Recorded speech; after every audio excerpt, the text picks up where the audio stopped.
Today I am joined by Annemarie. She goes by Women on Tops on Instagram, and we're going to have a conversation about her collecting focus today, and that is primarily female athlete trading cards. So Annemarie, welcome to the show. Thanks for having me here. Love to nerd out about some cardboard with a fellow cardboard nerd. That's right. It's always fun to have cardboard conversations, especially I love the opportunities to highlight the focuses that different people have in the Super Collector series. And as I've talked about before, they are all over the board. But this is the first time I've been able to talk to somebody who has female athletes as their primary focus of collecting. So I'm looking forward to that conversation. Maybe let's start with, when did you get started collecting? Sure. So like a lot of people, I started collecting cards with my dad and, with my friend group. I was a huge baseball fan. I was a huge basketball fan. And this is like the mid 80s. And I just love collecting cards. Going to shows was part of my childhood. And if Brian Taylor had worked out with the Yankees, I would be retired right now, like many people. And it was a way to connect. It was a way to, have fun and, manifest my fandom. And in 1992, I, like most, 13-year-olds that love sport, I read Sports Illustrated for Kids. And in 1992, they put Mia Hamm on a card. And it was like the world opened up, right? And I remember Annemarie I still have the card, ripping that out of the SI magazine. And clearly, young Annemarie didn't appreciate that one day grading would be very important. Mm-hmm. And maybe since that PSA 10 card sold for $25,000, I could have been a little bit better at ripping it out. But that to me started when I was collecting the basketball and the baseball cards, always looking for those women's cards, because that just was revolutionary to me. And like most people, our collection changes, we pause, we have life stuff, we become adults and have like really lame things that we have to do, like buy houses and fix houses, and buy cars and fix cars, right? All that lame adult stuff. And now I think I exclusively collect women's cards, basically over the last maybe decade or so. So you mentioned collecting both with your dad as well as your friend group. Did you have both male and female friends who were collecting cards when you were young? Yes, it was mostly males, probably. Okay. Right. I had one of my very good friends loved comics and kind of got me into comics that way. But most of my collector friends were probably male, and people that played on my team. So that was, just part of my peer group. What did you play? What did I play? I played basketball, soccer, and softball. Softball was like my real love. Like I think about like Dot Richardson. And even today, I'm like the one of one away from the Dot Richardson medal rainbow. Right. And, I collected a lot of Magic Johnson cards because Magic Johnson was like my favorite player growing up. So that was reflected in my collecting. You talked about too, the Mia Hamm being kind of one of those first times you saw a female athlete, that stood out to you on a trading card.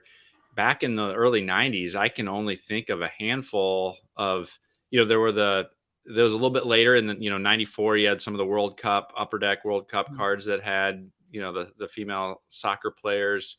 You also had Classic for Sport that had a few female athletes that were out there in the early 90s, but I don't remember a lot of products being produced that highlighted female athletes at the time. Well, what's interesting is a lot of the cards that were being produced were in Europe. So, looking back now, like there's always that sense, as I'm a college professor, that like women started playing sport with Title IX. And that just isn't true. Title IX was when women's sports became a more of a commodity or a marketable product that they had to. But women have been playing sports. I have cards from the late 1800s, right? A lot of cards from the 1990s. A lot of them are European cards, Cynthia Cooper's first card was out of the Italian league. Jackie Joyner Kersey's cards out of Europe.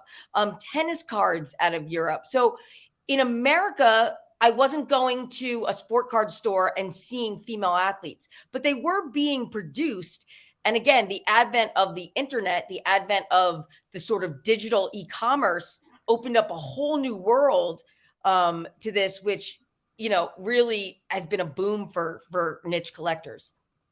So how did that collecting focus change? You mentioned, at first you were collecting everything, right? You were just collecting cards when you were young.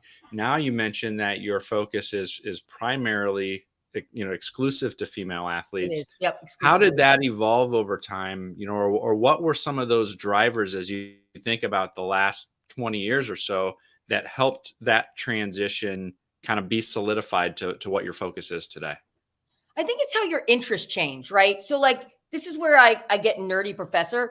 People's sport fandom peaks in your late teens, early 20s, and then decreases, right? And I think for me, again, I'm a sport marketer, so like I'm a professional sport fan, right? For me, I think as I got older, my interest and my focus kind of changed a little bit. I know for me, I collect female legends. Like, if people ask, what do you collect? I say I collect women's sport legends across generations and across sport. I think in the last maybe 5-6 years, I started asking myself, what story am I telling with my collection? Right? What's a driving narrative? And I think for me, I've tended to now focus on the athletes that have been transformative in sport, that have transformed sport, and through their work with sport has actually transformed society, right? That's the narrative that when I'm at the national and I'm trading cards, right? It's how does this card fit into that story that I'm essentially telling, cards being little pieces of artwork, right? So for me, I think it used to just be, I want to collect everything. Sure. And I think now I try to be a little bit more selective about it. I mean, I have so many cards, right? And now it's really thinking through that arc of what I'm presenting.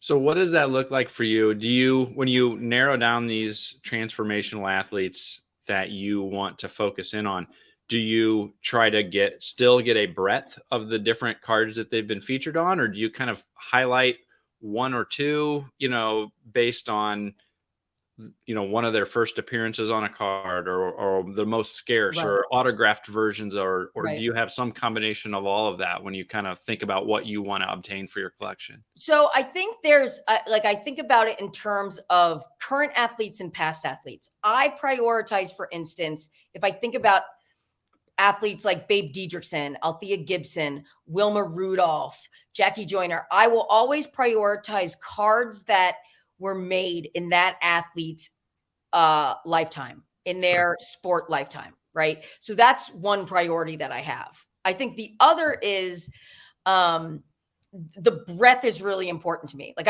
people have always said, like, you could probably have, a more, a greater depth of cards if you only collected basketball and soccer. But I really love my ice hockey cards, and I really love my Olympic cards, and I really love my tennis and my golf cards, right? Yep. I tend, the breadth, I think, is really important because athletes have had an impact in each of those individual sports. And I think that story is real, or like media and art representations of cards. I think having a Hannah Storm card is part of the story of the women who've narrated sports for us, Yep. right? Or custom cards of A League of Their Own, right? Gina Davis. I think for me, it's part of the story of women's sports through cards. There's also athletes I just PC, right? Like, I can't have enough Wilma Rudolph cards in her lifetime, or Babe Didrikson. Katie Smith is my big, basketball PC, right? Because to me, that was my favorite, women's basketball player. So some athletes, it's like can you have too many, right? But it might be like, for instance, at the National, right? Probably some of my favorite cards that I've promoted on Instagram is part of transformational story. So getting a Sabrina Upper Deck Exquisite Nike swoosh auto on a Kobe Bryant Pronto 4, right? That is, to me, a really interesting cultural artifact when you talk about how the story of Sabrina and Kobe's relationship is so embedded in, Sabrina's marketability, or a Naomi Osaka card in terms of, Naomi Osaka, or you think about someone like Simone Biles, right? Mm-hmm. Who paid the price to make mental health a narrative in our society. Yep. Right. And so for me, those kind of cards that demonstrate that, I think, are particularly impactful. So if you ask me, I'm not interested in a Lisa Leslie 1 of 1 2022 Prism. I'm more interested in, I don't know, a Lisa Leslie college auto card. How do you? So I love this idea, right? I love this concept of your collection telling a story through those athletes that you're acquiring. Mm-hmm. How do you go about telling that story? Is that something that you're putting it together and that story, or are there ways that you proactively weave all of that together to share the story that is being built because or through your collection? Yeah, I think that was a big driver of starting my Instagram account, because I think partly it was, well, I have these cards and I'm really interested in narrative, but what's the fun if you're the only one that gets to read the story? Mm-hmm. Right. So I think, I started my Instagram as a way to connect with people, but to also show off, not show off in like a showy way, but to present this storyline, right? Yeah. Or to talk about these athletes, or to talk about, some of the messy ways that our society talks about female athletes, right? It's, I think, a time where, it's been interesting since the U.S. Women's World Cup loss, and just the ability, and you see this in the worst part of our hobby, in the worst part of the internet, where it's opened the door to just misogyny, right? Mm-hmm. And people saying, why do men hate Megan Rapinoe and women tend to love her, right? Because the people, she could have just put her head down, signed some endorsement deals, but didn't, right? That the transformational athletes often are the ones that don't put their head down, right? That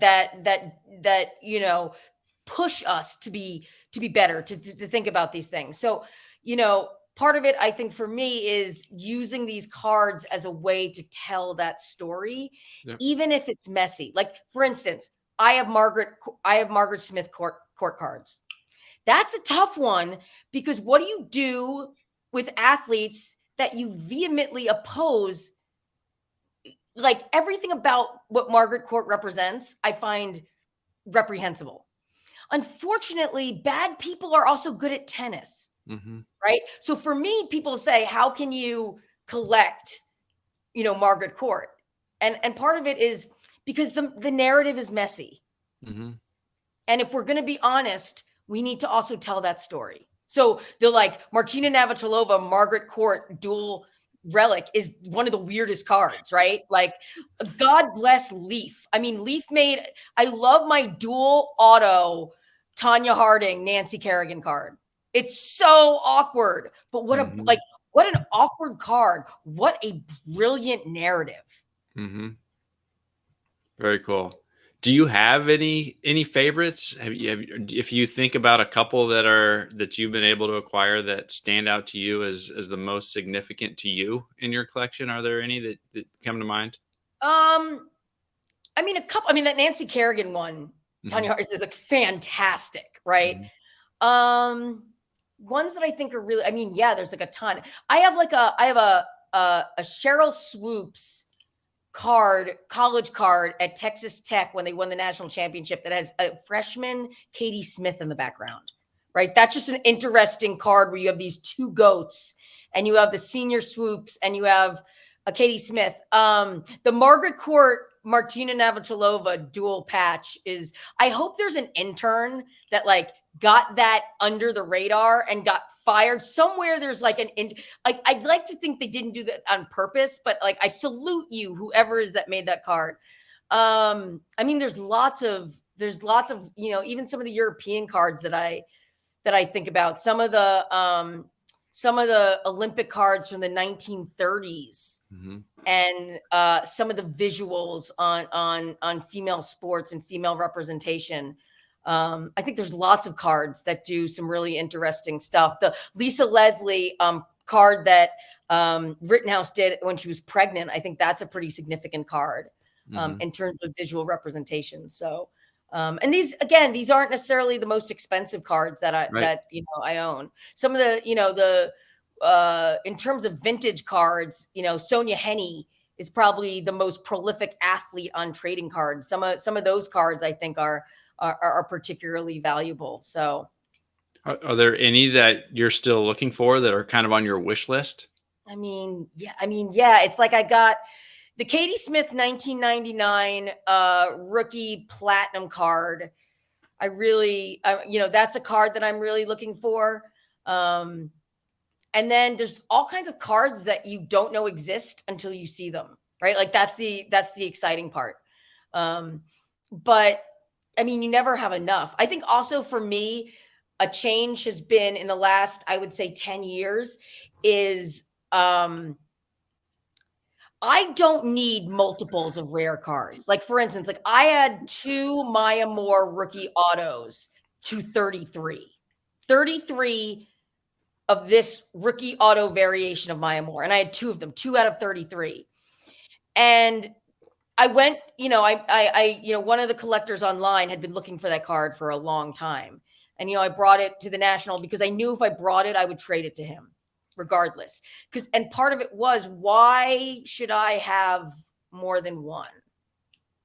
Right? Like if the whole purpose of the hobby is the people and spreading joy, why would anyone want to hoard cards? Mm-hmm. Right? I would think that's anti what we're trying to do with the hobby. So, I made a trade with him, and actually through that trade, I used part of the trade value to get the Osaka card that I messaged him. I texted him and said, look how cool and awesome this card is. Part of the story of me getting this card is I traded you the Maya Moore card. Mm-hmm. And I think that's why, sometimes when I look at, cards and investing and stuff like that,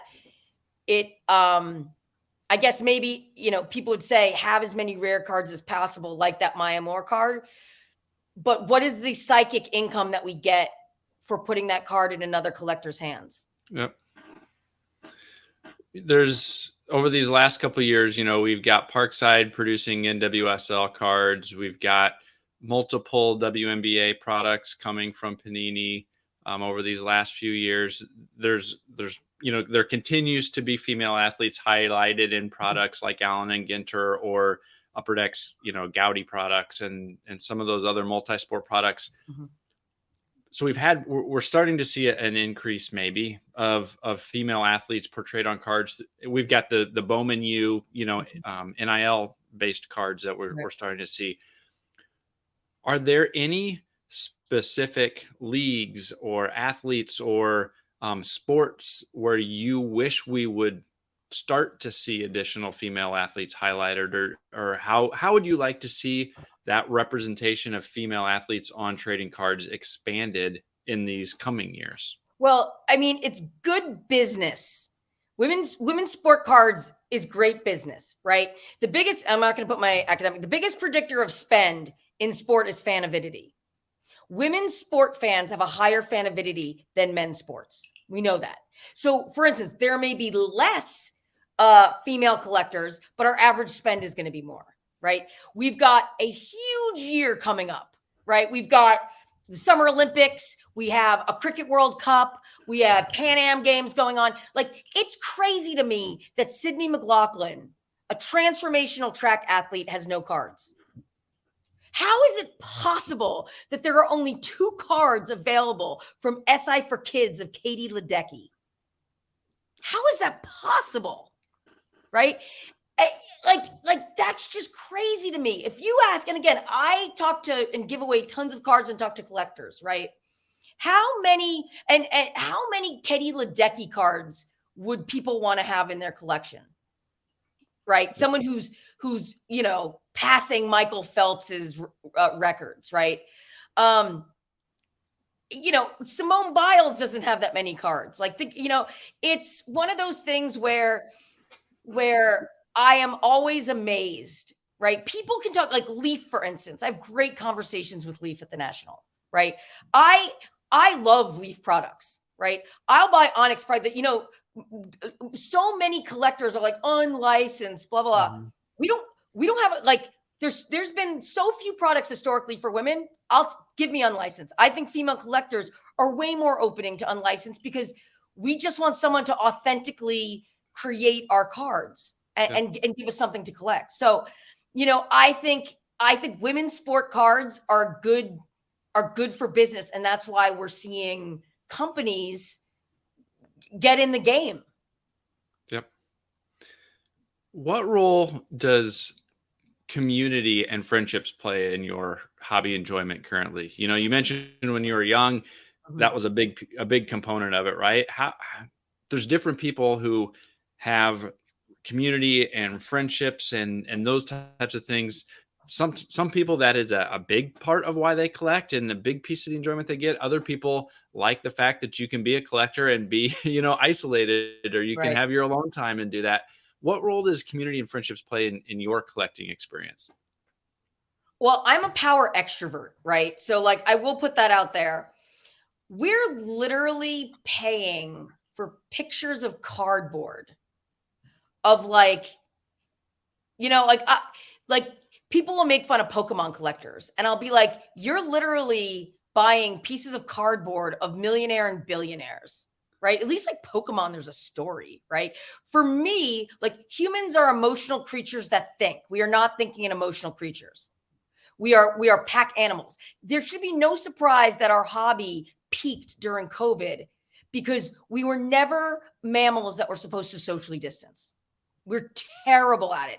Even the biggest introvert in the planet is an emotional pack animal, right? So for me, it's a big part of what I collect. It's a huge connection piece to that. And that's why I think it amplified for so many of us during COVID, because we used cards as an excuse to find our tribe when we were cut off from all the things that made sense to us. Mhm. So for me, I mean, I've been involved with an organization, Women in the Hobby, that started a couple of years ago, promoting female collectors. But it's connecting with, the majority of people that watch women's sports are men.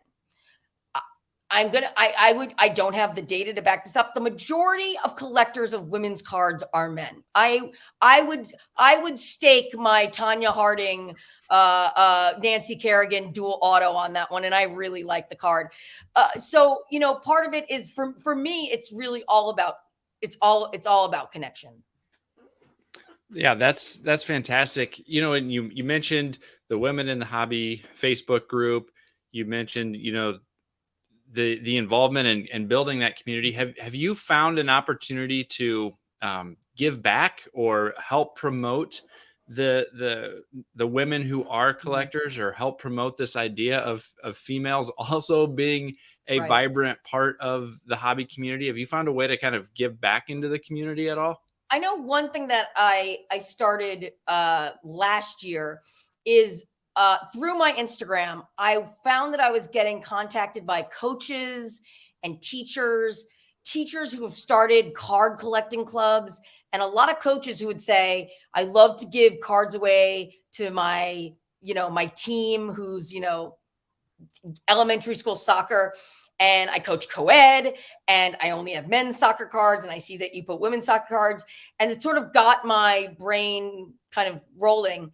And I started reaching out and saying, hey, if you're a coach, if you're a parent, I will send you women's sport cards. Tell me how big your league is. Tell me what your club is. And I started partnering, for instance, for National Girls and Women in Sport Day. I worked with the Buffalo After School program and they did a celebration of women's sport. And I went and gave out almost 2,000 women's trading cards. I am every week mailing cards out. And what's great is it's an initiative where it doesn't cost coaches or parents anything. And what's been fun is I have collectors, other Wax Pack heroes who go, I rip a ton of product. And then I'm surrounded by tons of base cards. Can I just ship it to you and you can send it? So, on one side, I have collectors reaching out, sending me their cards, and then I'm packaging them and sending it out to parents, sending it out to coaches, sending it out to teachers. And by the end of summer, probably next week, we'll send our 15,000 card out for the year. So it's been a really fun project, and it goes to my goal of I want to help give another female or even boy that moment of saying, oh my God, there's women's sports trading cards.